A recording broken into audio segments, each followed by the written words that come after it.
Hi, it's David from Lifeboat. I am here in the capital city of Cambodia, which is Phnom Penh, and I just want to do a quick video on what it's like to buy a property here in Cambodia as a British citizen.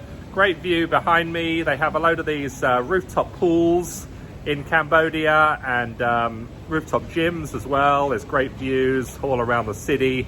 Kind of here we're looking to the north, and there's various condominium projects under construction, which is what foreigners can buy, which is what I just wanted to discuss for a few minutes. You can easily buy a sort of a one-bedroom or studio apartment in the city for under $100,000. If you're lucky, you'll get a two-bedroom as well. These are brand new condominiums. The property taxes on these are about 4%, and the property tax doesn't have to be paid when it's paid as part of the acquisition, but it doesn't have to be paid for a further 6 months before the transfer title is put forward. So great deals in my opinion.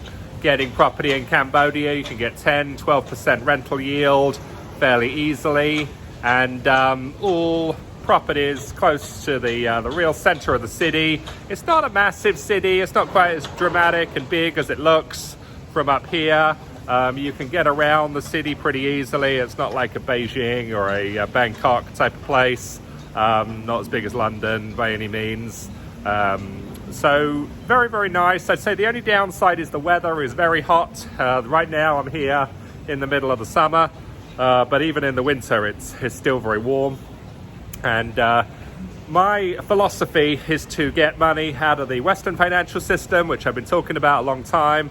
I felt that the lockdown was sort of the catalyst to the rapid end of the dollar, and the dollar is the world reserve currency, and I've been trying to diversify ever since. I've been based in the country of Georgia, where I'm going back to very shortly, and investing in property there. That's what I've been talking about, but I've also come over here to Cambodia to invest, and be going to other countries as well here in due course, looking to make investments. So I wanted to share basically the ease of buying as a foreigner, as a British citizen, someone with a British passport.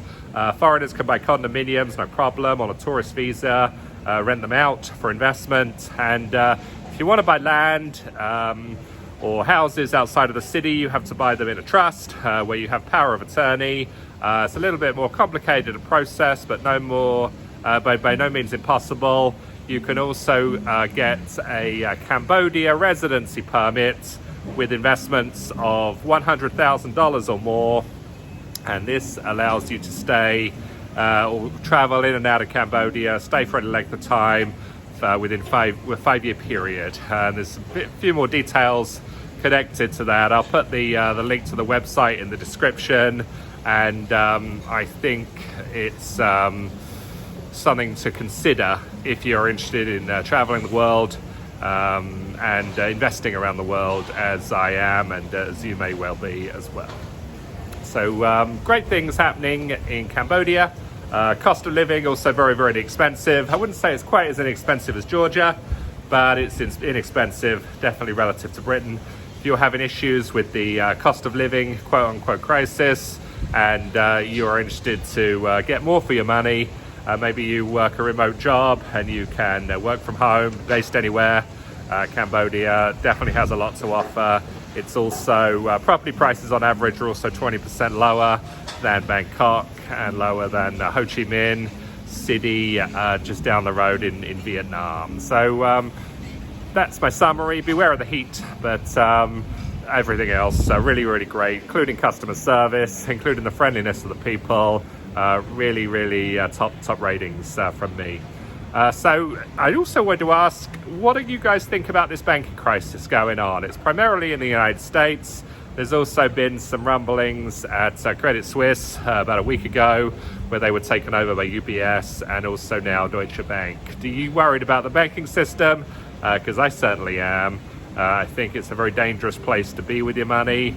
Again, I think it's the mismanagement of the Western financial system, primarily by the USA, but Britain has gone along with it for short-term gain in exchange for long-term pain. And a lot of problems coming down the road in the banking system, I believe. And I don't want to give anyone financial advice, but if money is in the bank of yours in a significant amount, I would say it is at some risk. But people have got to do what they think's best for them, and I totally respect that. So what else is going on? There was this story in the news, the pay for play story, of course, involving Matt Hancock, as always. I do think he's being used as a sacrificial lamb by the establishment for all things negative, but you know, couldn't happen to a less nice person, I would say. It was this company called Led by Donkeys, which was a front company looking to expose politicians, which all happen to be conservative pretty much, no surprise, doing pay for play. I think there were a couple of Labour people, but they weren't doing it on the scale the Conservatives are. I mean, my opinion is that elected members of Parliament shouldn't be selling cash for excess at all, certainly shouldn't be doing it while they're in office, and Labour have come out and saying, you know, we're going to ban this. Whether they will or not, I don't know. But that's what they said. And the Conservative people or the MP people are saying, well, cost of living is so out of control, we can't afford to live on 75 grand a year, we have to make more money you to supplement our salary. But of course they knew the amount of money they were getting paid before they ran for Parliament, and if there's a cost of living problem, you know, while they've been in government, well, whose fault's that? I mean, did they not cheer on the lockdown? Have they not ran a deficit every year they've been in?